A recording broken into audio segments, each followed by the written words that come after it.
Dubai Muscat નિવાસી દાતાએ પોતાના marriage anniversary માંડવીમાં અંધ અપંગ માનવ કલ્યાણ સોસાયટીના માધ્યમથી જીવદયા અને માનવ સેવાથી ઉજવી. મસ્કત ગુજરાતી સમાજના સ્થાપક ડોક્ટર ચંદ્રકાંતભાઈ ચોથાણીની પ્રેરણા અને પ્રયત્નથી દુબઈ મસ્કત નિવાસી કાયમી દાતા મીનાબેન નવલભાઈ વેદે તાજેતરમાં પોતાની મેરેજ એનિવર્સરી માંડવીની 33 વર્ષથી કાર્યરત સંસ્થા અંધ અપંગ માનવ કલ્યાણ સોસાયટીના માધ્યમથી જીવદયા અને માનવ સેવાથી ઉજવી હોવાનું સંસ્થાના મંત્રી દિનેશભાઈ શાહે જણાવ્યું.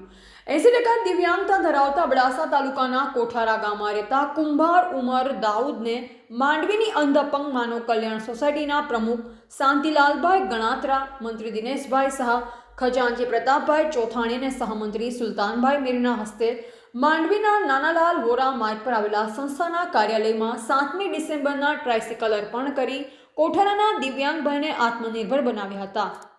માંડવીના પાંજરાપોળ સામે નાગલપુર રોડ પર આવેલા સંસ્થા સંચાલિત અપંગ કન્યા છાત્રાલયમાં રહી અભ્યાસ કરતી દિવ્યાંગ કન્યાઓને સવાર સાંજ નાસ્તો અને બપોરે રાત્રે મિષ્ટાન ભોજન કરાવી તમામ દિવ્યાંગ કન્યાઓને સારી ક્વોલિટીની બ્રાન્ડેડ કંપનીની પાણીની બોટલ દુબઈ મસ્કતના કાયમી દાતા મીનાબેન વેદ તરફથી ભેટ આપવામાં આવી. આ ઉપરાંત પક્ષીઓને ચણ નાખી પોતાની મેરેજ એનિવર્સરી ઉજવી હતી.